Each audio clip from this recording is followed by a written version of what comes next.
I think I'll always remember it like it was yesterday. The day that my buddy Jay called up and said, I think I can get us on Sand Hills. He instantly had my attention, and nothing else mattered that I had going on that day. He mentioned that he thought he could make it happen and wanted to know what my calendar looked like for the summer. I threw out a couple of family vacations that were going on and some other activities, but made it clear my calendar was clear for Sand Hills, no matter what was going on.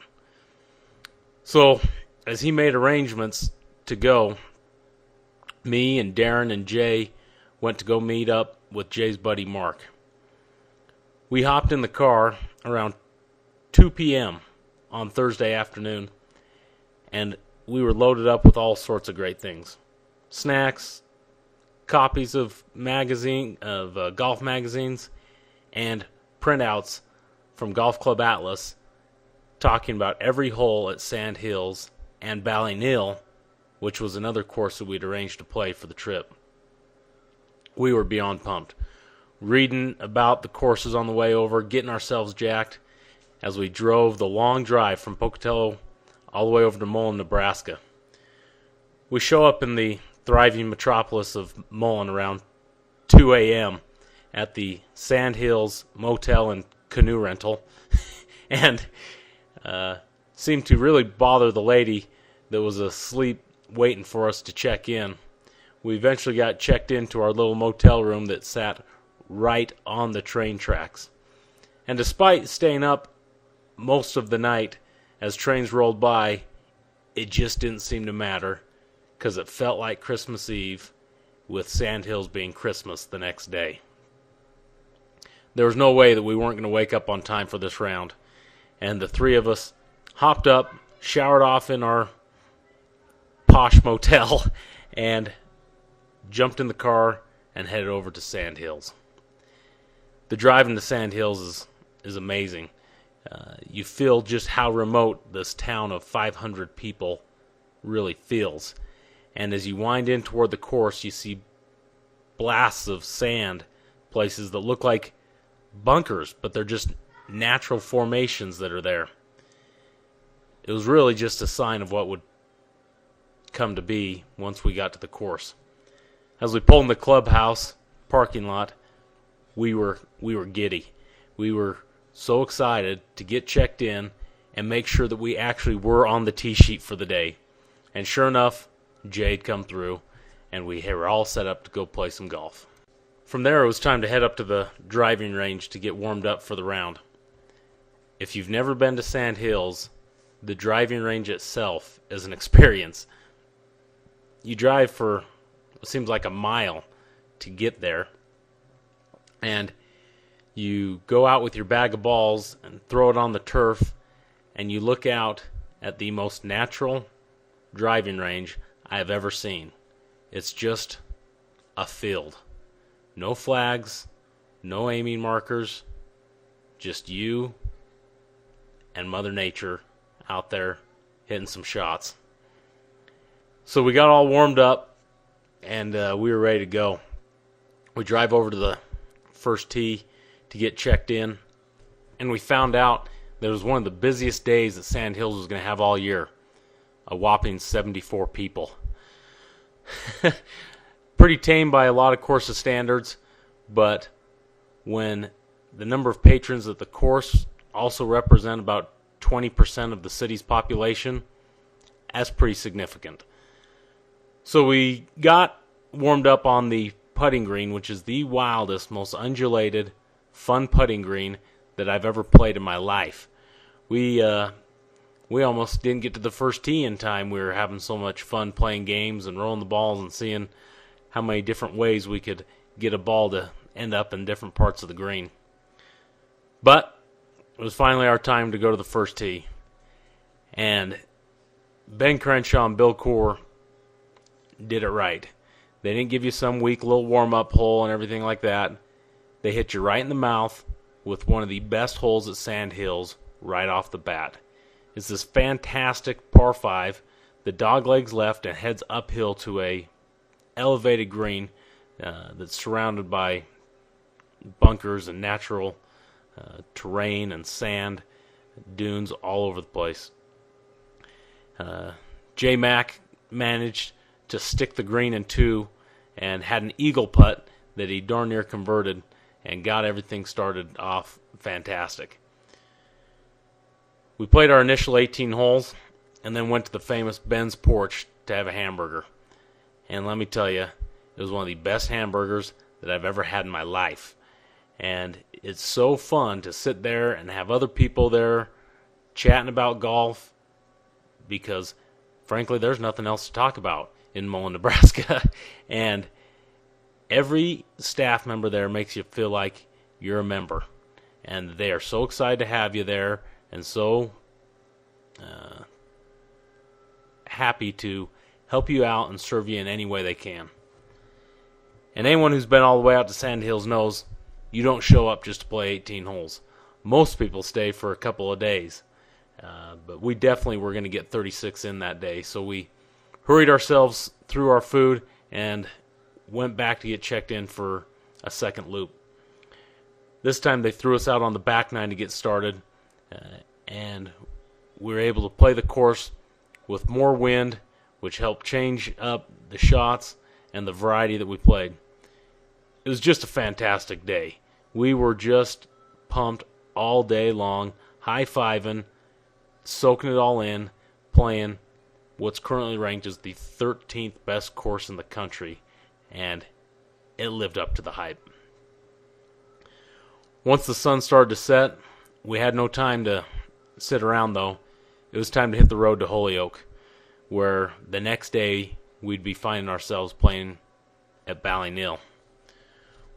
We drove the 4 to 5 hour drive down to the northeast corner of Colorado and checked into a motel to get a little bit of shut-eye before heading over to the course the next morning. When we checked in at Ballyneal, we had 3 of their best caddies waiting for us at the first tee and ready to show us all the nuances of this Tom Doak course that opened in 2005. The setting, although similar to Sand Hills, because it's basically all through sand dunes, is actually a fair amount different in the shape of the dunes. The dunes of Ballyneal are much choppier and have more defined lines and set up different playing corridors and different shots that can be played because of it, and it's really, really fun. And if you've never had a caddy carry your bag for the day, like they do at Ballyneal, you got to have that experience. You feel like a PGA Tour player for the day. And I'll tell you, it was one of the funnest days of my life, hanging out with 2 of my buddies, high-fiving, everyone playing well, and playing at one of the great hidden treasures in American golf, the Ballyneal Golf and Hunt Club. The series of holes there's a lot of half-par holes. I think 4 of the par 4s measure over 500 yards. But the wind is so prolific there that some days they play really short. Some days they play really long. Other days it's a side wind. I mean, there's no prevailing wind out there. And we actually caught it on a calm day.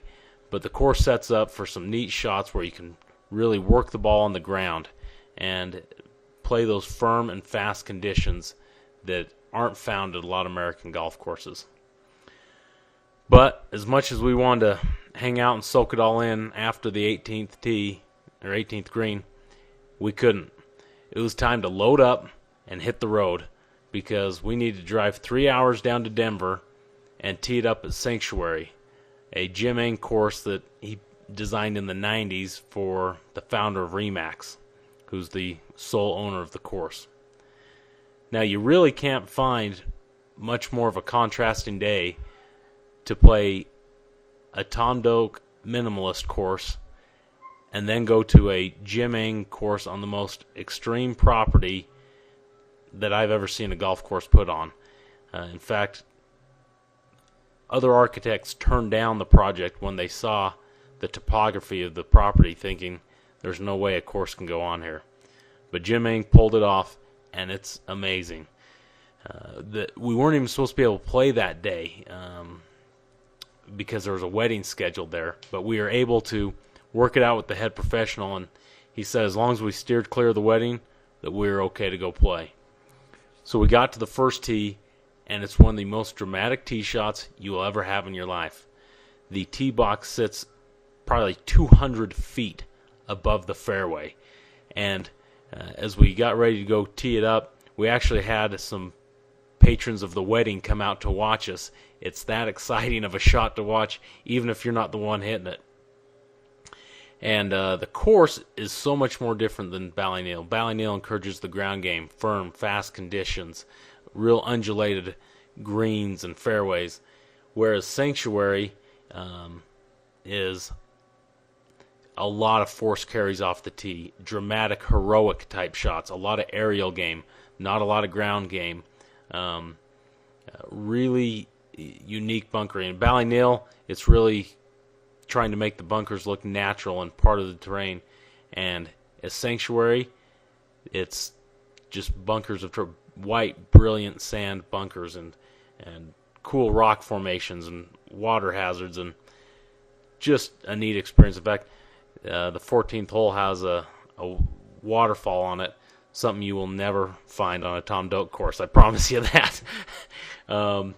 We just had a fantastic day at Sanctuary, and when we got done, it was time to go grab something to eat, and it's about become golf trip tradition to go find a Chinese buffet, and so we did that and got wrapped up that evening and started on the long road back to Pocatello, and we didn't leave Denver area till about 9:30, and we hit the road.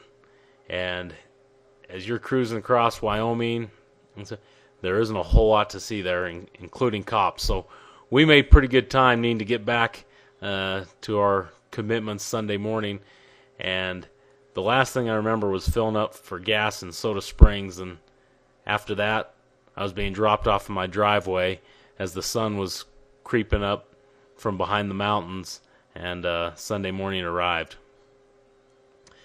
Leaving on a Thursday afternoon and coming back on Sunday morning, playing 72 holes of golf with some great guys at great golf courses.